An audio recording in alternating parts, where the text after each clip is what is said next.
Bonjour tout le monde. Pour cette suite sur notre introduction à la narratologie, nous allons parler d'une question un petit peu épineuse. Faut-il séparer l'homme de l'artiste? C'est une question un peu vaine, puisque, comme l'a dit le critique Sainte-Beuve, en fait, l'œuvre d'un artiste est composée de la vie de l'artiste.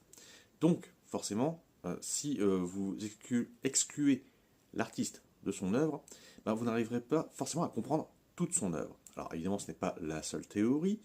Proust, justement, dans son Contre Sainte-Beuve, disait que justement il fallait se concentrer sur les critères esthétiques. La nouvelle vague, elle, a mis en place la politique des auteurs. Le nouveau roman a mis en place la mort de l'auteur. Donc, pour l'instant, ne nous encombrons pas là-dessus. Quand vous écrivez quelque chose, ça vient de vous. Donc là, je désigne moi parce que ça vient de moi. Quand je dis quelque chose, quand c'est de vous, ça vient de vous, évidemment. Mais ce qu'il faut bien comprendre là-dessus aussi, c'est que la narratologie, à ce niveau-là, c'est comme un couteau. C'est neutre. Un couteau, ça peut vous aider à survivre, ça peut vous aider à couper votre viande, vos légumes, ça peut vous servir d'outil multifacette, et aussi ça peut servir d'arme.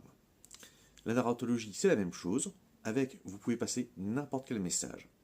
Que ce soit un message positif, un message négatif, que ce soit un message moral, amoral, immoral même, cela n'importe pas au niveau de la narratologie. Simplement, si vous voulez passer un bon message, en tout cas que vous estimez bon, mais pour lequel quelqu'un vous chiera dessus, eh bien, si vous le faites d'une mauvaise manière, c'est-à-dire que vous n'arrivez pas à atteindre votre public, votre message se perdra dans les limbes de l'incompréhension.